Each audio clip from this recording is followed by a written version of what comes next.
Good morning, students.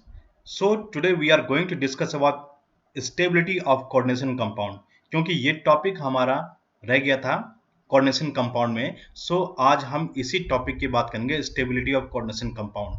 तो इस topic में जैसे कि हमने 11th क्लास में पढ़ा था कि जैसे कोई मेटल है, ठीक है, कोई मेटल है और उस मेटल के साथ इस लिगेंड की हम रिएक्शन करवा रहे हैं, ठीक है। जैसे हमने 11th क्लास में इक्विलिब्रियम वाले चैप्टर में पढ़ा था कि किसी भी जब रिएक्टेंट के बीच में रिएक्शन होती है और रिएक्शन होने के बाद जो प्रोडक्ट बनता है वो यहाँ पर इक्विलिब्रियम में हो सकता है, रिएक्टेंट प्रोडक्ट आपके इक्विलिब्रियम में एग्जिस्ट कर सकते हैं। तो यहाँ पर भी वही कंडीशन होती है। यहाँ पर ये मेटल है, ठीक है, ये आप देख पा रहे हैं मेटल, और मेटल जब लिगेंड से रिएक्शन करेगा तो यहाँ पर एक Ml4 एक आपका प्रोडक्ट बनेगा और ये Ml4 ये आपके पास मेटल के साथ और 4 लिगेंड के साथ एक इक्विलिब्रियम में है। तो ऐसी कंडीशन में तो ये जो कंप्लीट रिएक्शन है M प्लस 4L इससे जो आपका बना है यहां पर बनेगा M, ये देखिए इसमें Ml4 इस तरीके से।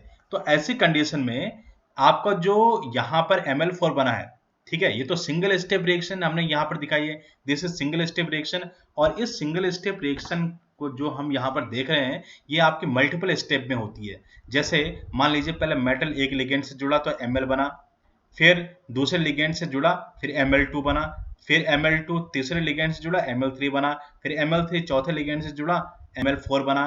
तो हर स्टेप में जो इक्विलिब्रियम कांस्टेंट है दैट विल बी डिफरेंट। पहले केस में K1 है that is equal to this, K2 equal to this, K3 equal to this, K4 equal to this. ये आपने देखा होगा जैसे इक्विलिब्रियम कांस्टेंट हम निकालते थे 11th क्लास में, इसी तरीके से।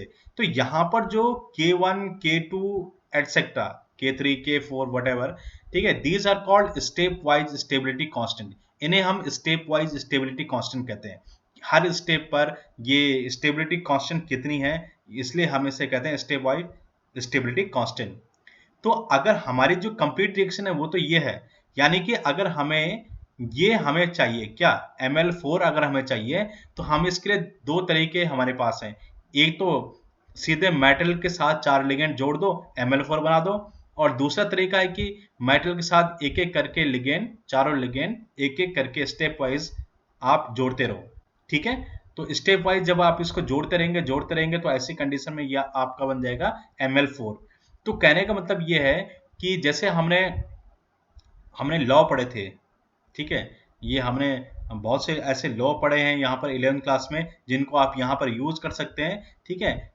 एक हमने जो लॉ पढ़ा था दैट इज अगर आपकी कोई रिएक्शन होती है जैसे A टू B, ठीक है, B टू C, ठीक है, तो यहाँ पर जो एंथैल्पी चेंज है, ठीक है, इस तरीके से, तो एंथैल्पी चेंज जो होगी that will B same, means A to B enthalpy change plus B to C enthalpy change will be equal to the enthalpy change from A to C।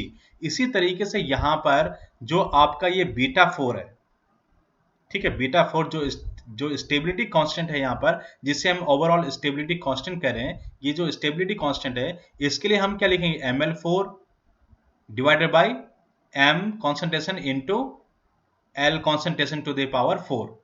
तो यहाँ पर जो बीटा 4 है जो ओवरऑल स्टेबिलिटी कांस्टेंट है, it will be the product of all the stepwise stability constant, K1 into K2 into K3 into K4, इस तरीके से, ठीक है। तो इस तरीके से हम यहाँ पर स्टेबिलिटी कांस्टेंट निकाल सकते हैं, ठीक है।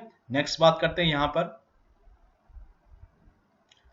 तो ये आपने देख लिया। इसी तरीके से जैसे कॉपर आयन है, कॉपर से अमोनिया हमने जोड़ा तो ये आपका बन गया, ठीक है। फिर इसमें दूसरा अमोनिया जोड़ा हमने, दूसरा अमोनिया जोड़ने पे हमारा ये बना।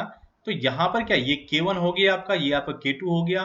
तो इस तरीके से यहाँ पर हम ये कह सकते हैं कि बीटा, ठीक है, बीटा 2 इक्वल टू आपका आ जाएगा K1, इस तरीके से K1 इंटू K2, इस तरीके से आपका ये B2 equal to K1 into K2 आपका आ जाएगा, ठीक है। तो इसी तरीके से जैसे आपने ये निकाला तो आप यहाँ पर इसको अगर लॉग की फॉर्म में लिखेंगे इसे, तो दोनों तरफ आपको लॉग लगाना पड़ेगा। तो ये आपको क्या हो जाए, this will become log beta n equal to log k1, ठीक है, plus log k2 plus log k3, ठीक है, इसी तरह प्लस log k4, ठीक है, इसी तरीके से ये आपके ऐसे प्लस log, ये इस तरीके से आपका kn आपका आ जाएगा इस तरीके से, ठीक है, क्योंकि log में हम प्लस करते हैं, तो इसे कहते हैं हम स्टेबिलिटी कांस्टेंट। तो इनस्टेबिलिटी कांस्टेंट क्या होता है? जस्ट इनवर्स, ठीक है, यानी कि 1 बाई बीटा एन आपका क्या कहलाता है? This is called instability constant या डिसोसिएशन कांस्टेंट। तो ये था, this was about the stability constant. Last topic था कोऑर्डिनेशन कंपाउंड का। तो कोऑर्डिनेशन कंपाउंड चैप्टर आपका कंप्लीट हो गया है, और अब हम यहाँ पर ऑर्गेनिक केमिस्ट्री फर्स्ट चैप्टर पढ़ेंगे, that is haloalkanes and haloarenes, ठीक है। तो यहाँ पर इसके बारे में आपको बताया जाएगा, हेलो अल्केन्स और हेलो अरेन्स के बारे में, ठीक है। तो ये हम नेक्स्ट क्लास में पढ़ेंगे, ठीक है। तो ये आपका लास्ट टॉपिक था। I hope this is clear to you. Okay, thank you so much.